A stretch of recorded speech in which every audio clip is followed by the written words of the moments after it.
Act 1. The Whispers of Ash. For 3 centuries, the kingdom of Solaria was a land defined not by its life, but by its reverence for the dead. The Obsidian dynasty ruled with an iron fist, governed by a grim doctrine. The living are merely caretakers. The dead are the true masters. Under the reign of the undying Emperor Malachor, a sorcerer who had tethered his soul to a necrotic hearth, the living citizens were treated as chattel. They farmed the blighted fields, mined the cold mountains, and bled in endless border wars, all to fund the grand, sprawling mausoleums of the ancestral nobility. In Solaria, a person's worth was only realized once they became a corpse enshrined in marble. In the subterranean catacombs of the capital city, Oakhaven, a young man named Kalen spent his days scraping moss from the tombs of long-forgotten lords. Kalen was an orphan, born with a strange, glowing birthmark shaped like a rising sun on his right palm. To the necroguards, it was a brand of deformity. To Kalen, it was a source of constant, searing warmth in a world that felt perpetually frozen. One evening, while cleaning the deepest vault, the forbidden sepulchre, Kalen's brush caught on a loose stone. Behind it lay a hidden alcove, housing a relic that shouldn't exist, a heavy leather journal bound in gold, completely untouched by the surrounding decay. As his fingers brushed the leather, the birthmark on his palm flared with a blinding, golden light. The air grew thick, and the stone walls seemed to breathe. The journal fell open, its pages turning rapidly until they settled on a passage written in shimmering, active ink. It was the prophecy of the living king. When the crown of bone drinks the blood of the innocent for the 1000th time, a child of the sun shall wake the earth. He shall not rule from a tomb, nor command the ghosts of the past. He shall be the living king, whose heartbeat syncs with the soil, and whose blood brings the dawn. Before Kalen could process the words, the heavy iron doors of the vault blew inward with a crash of necrotic energy. Act 2. The Flight from Oakhaven. Heretic, boomed a voice from the dust. It was High Inquisitor Vane, a towering figure clad in armor made from the ribcages of slain beasts. Beside him stood 3 necroguards, their eyes glowing with a sickly green fire. "You touch that which belongs to the eternal," Vane hissed, raising a staff topped with a weeping skull. "For the crime of desecration, your soul will be bound to the city gates." Panic surged through Kalen, but as Vane stepped forward, the gold journal dissolved into particles of pure light, sinking directly into Kalen's palm. The warmth in his hand turned into an uncontrollable fire. Instinctively, Kalen thrust his right hand outward. A wave of brilliant, searing golden energy erupted from his palm. It wasn't the cold, destructive fire of the necromancers, but a radiant, concussive force. The light blinded the guards, disintegrating their spectral weapons and throwing Vane hard against the stone wall. Kalen didn't wait to see the aftermath. He turned and ran through the twisting labyrinth of the catacombs, his heart hammering against his ribs, a frantic, living rhythm that felt incredibly loud in the city of the dead. He burst out into the cold night air of Oakhaven. Alarms were already blaring, great bronze bells ringing out the signal of an escaped heretic. He sprinted through the cobblestone streets, dodging patrols, until he reached the outer walls. With the necroguards hot on his heels, Kalen leaped from the low-tier wall into the raging waters of the Whisper River below. Act 3. The Rebels of the Living Earth. Kalen awoke to the smell of pine and damp earth, a stark contrast to the sterile scent of incense and decay he had known all his life.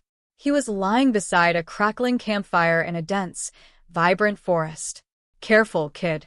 You nearly drank half the river," a voice remarked. Kalen sat up quickly, wincing. Standing over him was a woman with sharp features, dressed in leather armor reinforced with green wyvern scales. She carried a heavy recurve bow on her back. Her name was Lyra, leader of the Verdant Resistance, a faction of outcasts who refused the Obsidian dynasty's death worship and lived in hiding within the wildwood. Where am I?" Kalen muttered, looking at his right hand. The sun birthmark was now glowing with a faint, steady pulse. "You're in the wildwood, the only place Emperor Malachor's magic can't easily reach," Lyra said, eyeing his palm. We saw the light from the river. We also saw the necroguards combing the banks. You're a wanted man, boy. What did you do? Steal the Emperor's crown? No, Kaelin said softly. I think I found a prophecy. They called me a heretic. Lyra's demeanor shifted from cautious mockery to intense gravity. She stepped closer, kneeling by his side. The prophecy of the living king? We thought it was a myth invented to keep our spirits up. Show me. Kaelin held up his hand. At his will, the golden script of the prophecy projected into the air between them, illuminating the forest canopy. Lyra gasped, falling to one knee. From the shadows of the trees, other rebels emerged, their eyes wide with a mixture of awe and newfound hope. For 300 years, we've waited, Lyra whispered, looking up at Kaelin. The dynasty is preparing for the great eclipse next week. Malachor plans to sacrifice 10,000 living souls to grant himself absolute immortality. If the prophecy is true, you are the only one who can stop him. Act 4. The Trials of the Sun. Kaelin was no warrior. He was a tombkeeper. If he was to face an immortal emperor, he needed more than a glowing hand. He needed to unlock the ancient magic of the living king. Lyra and her elders told him of the 3 ancient shrines hidden within the wildwood, built by the original founders of Solaria before the Dark Times. The Shrine of the Root. At the first shrine, deep within a cavern of colossal briars, Kaelin faced the trial of endurance. He had to place his hand upon the hearthstone of the earth. As he did, the pain of the blighted land poured into his mind. The cries of the starved, the agony of the enslaved, the sickness of the soil. Instead of pulling away, Kaelin embraced the suffering, weeping for his people.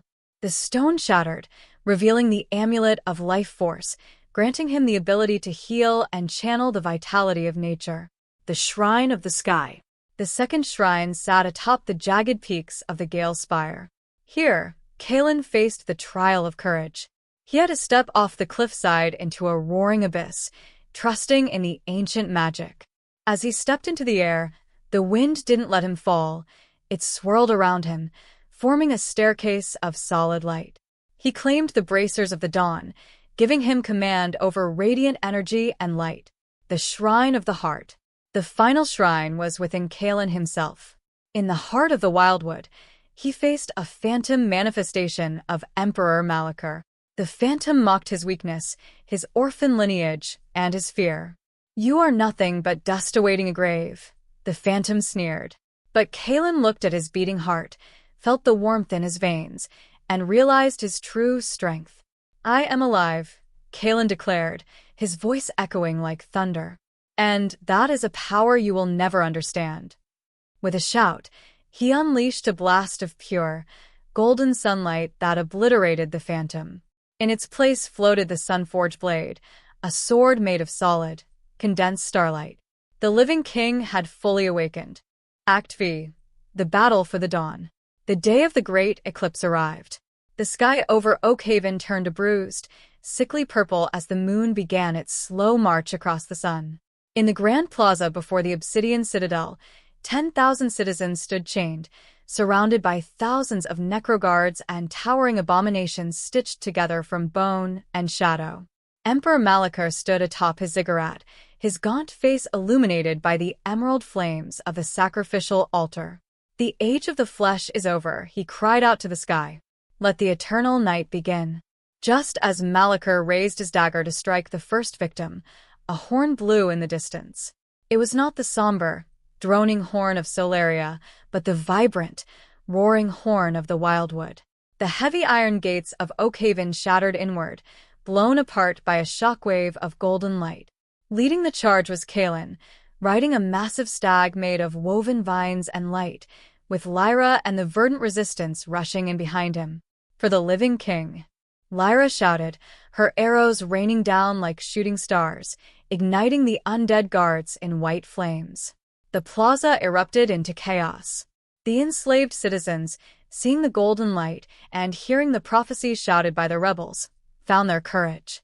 They began to fight back against their captors with bare hands and broken chains. Kaelin carved a path through the undead army. Every swing of the Sunforge blade sent waves of radiant energy through the ranks of the enemy, turning bone to ash and restoring vitality to the exhausted citizens nearby. Act 6. The Fall of the Obsidian Throne. Kalen leaped up the stone steps of the ziggurat, arriving at the summit just as the eclipse reached totality. The world was plunged into darkness, save for the emerald fire of Malachor's altar and the golden aura radiating from Kalen. "You are a fool, boy," Malachor mocked, his voice a chorus of 1,000 damned souls. He drew a massive great sword of pure shadow. Life is fleeting, a brief candle in a vast, dark room. Death is absolute. The two kings clashed. The clash of shadow and light shook the very foundations of the city. Malachor fought with centuries of combat experience, his dark magic lashing out like whips, tearing at Kalen's armor and skin. Kalen fell to his knees, bleeding, the darkness creeping into his vision. "See," Malachor laughed, raising his sword for the killing blow. "The sun has set. You have failed." Kalen looked down at the earth beneath the stone ziggurat. He closed his eyes and listened. Beneath the stone, beneath the city, he could feel the deep, dormant heartbeat of the world, waiting to be woken up. "The sun never truly dies," Kalen whispered. "It just prepares for the dawn." Kalen slammed his bare left hand onto the stone altar. He channeled every ounce of his life force, the magic of the 3 shrines, and the hope of his people directly into the necrotic hearth. A blinding, supernova-like explosion of golden light erupted from the ziggurat. The eclipse was forcibly broken as a pillar of pure solar energy shot from Kalen into the sky, tearing the moon away from the sun. The light hit Malachor directly.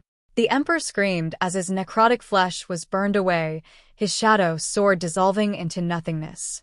The souls he had enslaved for centuries were released from his body, turning into gentle, glowing motes of light that blessed the land before fading peacefully into the ether. With a final, agonizing cry, the undying Emperor turned to dust, scattered by a warm spring breeze. Act 7. The Dawn of a New Age. As the dust settled, a profound silence fell over Oakhaven. The sickly green fires of the city had vanished, replaced by the warm, natural light of a clear morning sun. The citizens looked around in disbelief. The gray, blighted grass beneath their feet was turning a vibrant green.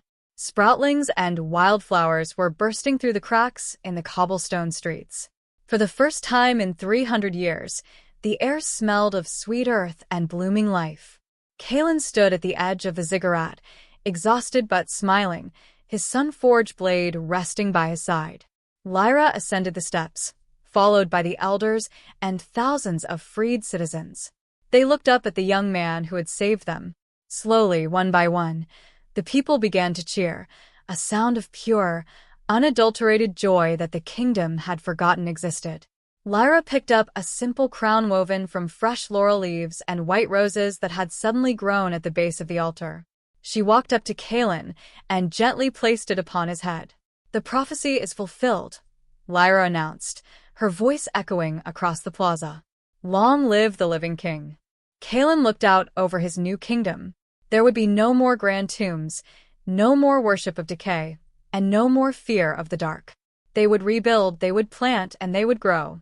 Solaria was no longer a kingdom of the dead, it was a land of the living, and its dawn had just begun.